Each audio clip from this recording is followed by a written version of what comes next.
Magnífico dia, amados irmãos, que a paz, o amor e a prudência divina nos acompanhem nesse dia.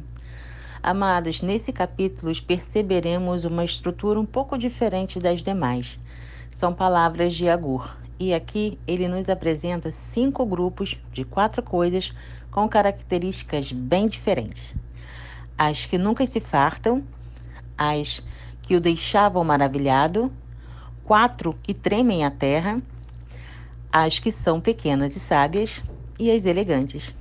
Vamos à leitura e compreensão de Provérbios, capítulo 30. Palavras de Agur, filho de Jaque, o Mazaíta, que proferiu este homem a Itiel e a Ocal. Na verdade, eu sou o mais bruto dos homens. Nem mesmo tenho conhecimento de homem. Nem aprendi a sabedoria. Nem tenho conhecimento do santo. Quem subiu ao céu e desceu? Quem cerrou os ventos nos seus punhos? Quem amarrou as águas numa roupa? Quem estabeleceu todas as extremidades da terra? Qual o seu nome? E qual o nome de seu filho, se é que o sabes? É impossível olhar para o universo com sua beleza multifária e sua complexidade inescrutável sem se curvar diante do Criador. O autor desse provérbio, Agur, demonstra desde o início a sua humildade, rejeitando todas as formas de arrogância. Com uma eloquência singular, abre seu texto com perguntas retóricas para exaltar a grandeza de Deus. Toda palavra de Deus é pura, escudo é para os que confiam nele.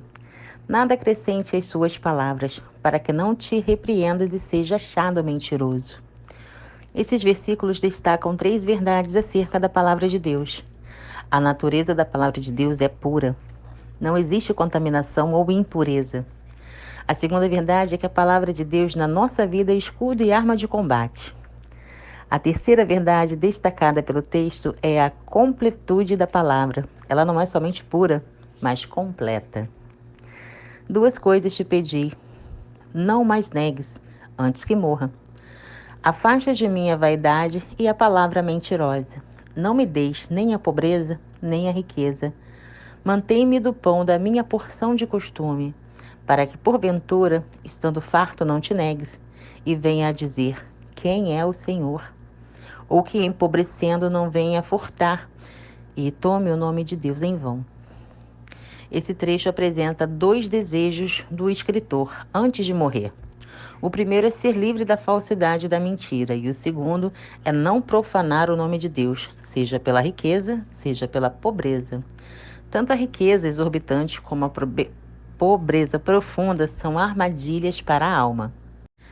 Não acuse o servo diante de seu senhor, para que não te amaldiçoe e tu fique o culpado. Expor um empregado ao vexame diante de seu patrão é crueldade. A calúnia arrogante cria a opressão. A calúnia é um pecado horrendo aos olhos de Deus. Julgar uma pessoa contra a outra é uma ação maligna e perversa. Imagine o quão perverso é quem tenta criar conflitos entre empregado e patrão. Há uma geração que amaldiçoa seu pai e não bendiz a sua mãe. Há uma geração que é pura aos seus próprios olhos, mas que nunca foi lavada da sua imundícia. Há uma geração cujos olhos são altivos e as suas pálpebras estão sempre levantadas.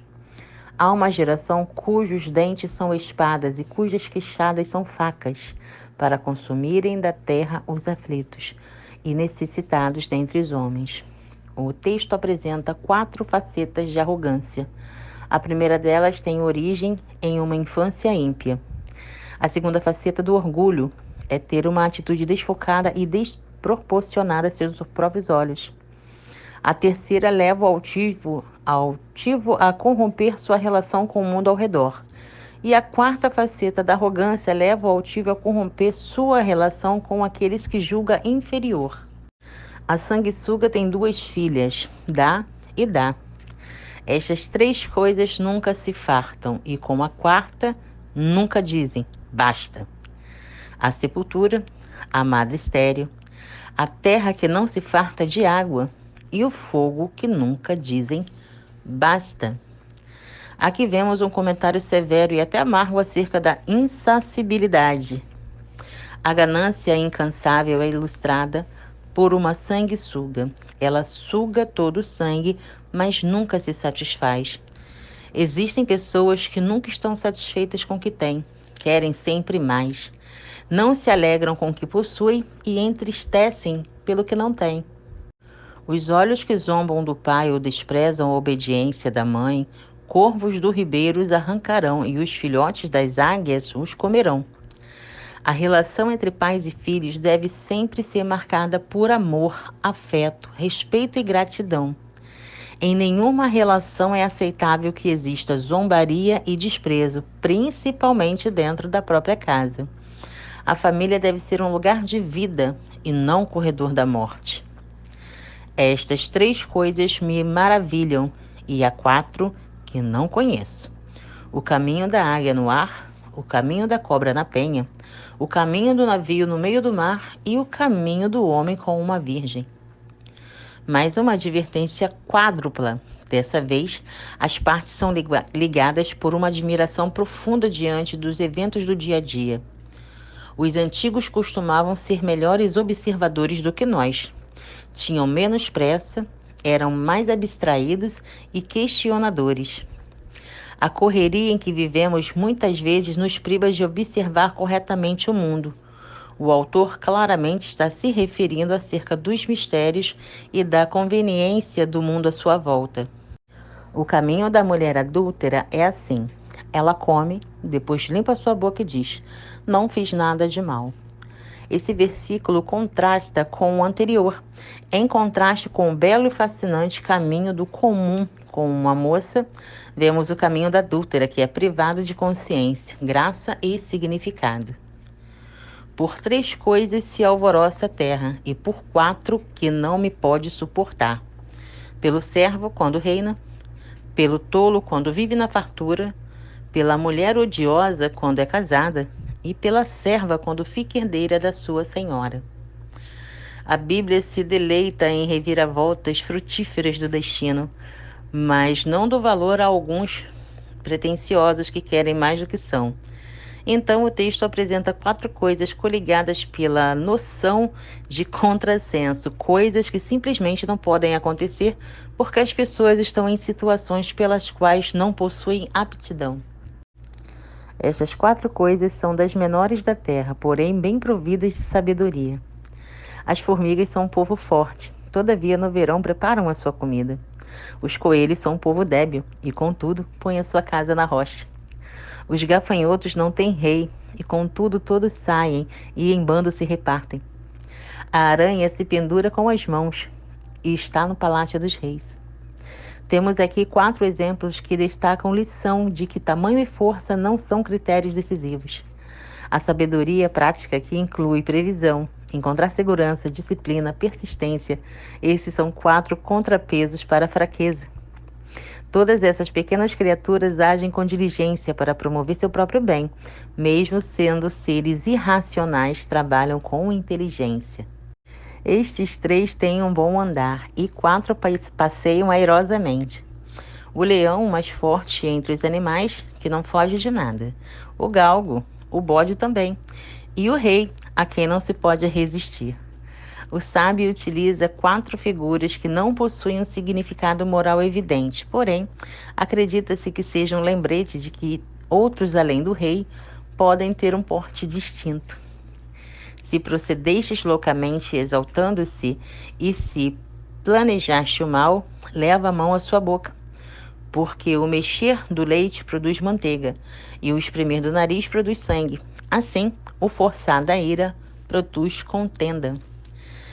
Este trecho apresenta um único propósito: alertar-nos para o fato de que a humildade pacificadora evita tragédias. Enquanto o insensato e arrogante se exalta acima dos demais e acaba por provocar tragédias e contendas, a sabedoria se veste de humildade e desfruta da paz. Mas a insensatez traja-se de arrogância e colhe problemas. Nesta conclusão, amados, o que percebemos é que, além de observador, Agur procurou a sabedoria em cada uma de suas citações e aprendemos muito com isso. Amados, precisamos aprender a observar os vários elementos que compõem a nossa vida para encontrar a revelação da sabedoria e do conhecimento de Deus em cada uma delas. O Senhor fala em todo o tempo. Ele está sempre se comunicando. Se estivermos atentos e abertos às suas ministrações, seremos dia a dia enriquecidos com a sua voz. É o desejo de Deus nos instruir, nos guiar e nos edificar. Amados, tomamos como exemplo a vida de Moisés. Ele começou com medo de tudo que Deus lhe dizia. Depois estava conversando com ele como amigo e por fim pediu para ver sua face. Deus deseja da mesma maneira agir em nossas vidas. Nossos níveis de intimidade nos levarão a novos níveis de revelação da glória de Deus. Tudo depende do quanto nos entregamos no relacionamento com nosso amado Criador. Como em todos os versículos, sempre há a enaltação à sabedoria e à prudência. O quanto é importante termos a consciência de que tudo nos é concedido a partir do momento que nos entregamos, que nos conectamos a Deus, que é a nossa fonte. Então, que fique bem claro para nós que temos uma missão aqui. A nossa missão é seguir nos caminhos do Senhor. O livro de Provérbios em si é um dos que eu mais gosto, porque é explícito, né? A importância da sabedoria quando a gente usa na nossa vida. Porque a gente só prospera em qualquer nível, em qualquer dimensão, seja profissional, seja pessoal, quanto a gente age com sabedoria. E para agir com sabedoria, a gente tem que se autoconhecer, se autorresponsabilizar e tudo pedir direcionamento ao Espírito Santo. Nós podemos fazer qualquer coisa, nós já entregamos o nosso livre-arbítrio na mão do Senhor para que Ele nos conduza, para que nós realizamos qualquer coisa que segundo a vontade dEle. Então que nós temos a prudência ao saber pedir, que nós ao pedir tenhamos a sabedoria de não pensar só na gente, mas também no próximo. E assim a gente vai estar fazendo a vontade dEle. Amados, agora eu convido vocês a orar comigo. Pai amado, graça te damos, pois Tu és bom e em tudo nos ouve. Senhor, gratidão. Gratidão pelo despertar.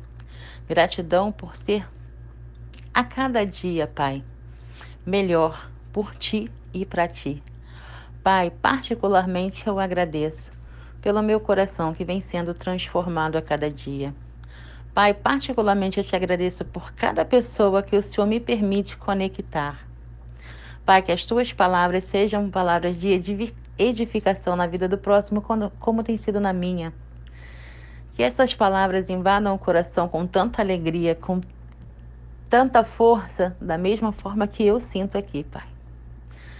Pai, te agradeço por todas as famílias, te agradeço por todas as orações que aqui estão sendo apresentadas, Pai. Peço providência, Pai, para todos que estão doentes, enfermos, tanto do corpo, da mente, do coração, Pai.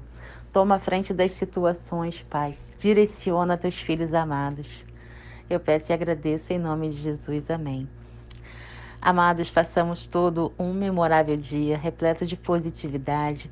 Transmitam essa gotinha de amor em forma de mensagem para todos aqueles que vocês querem bem.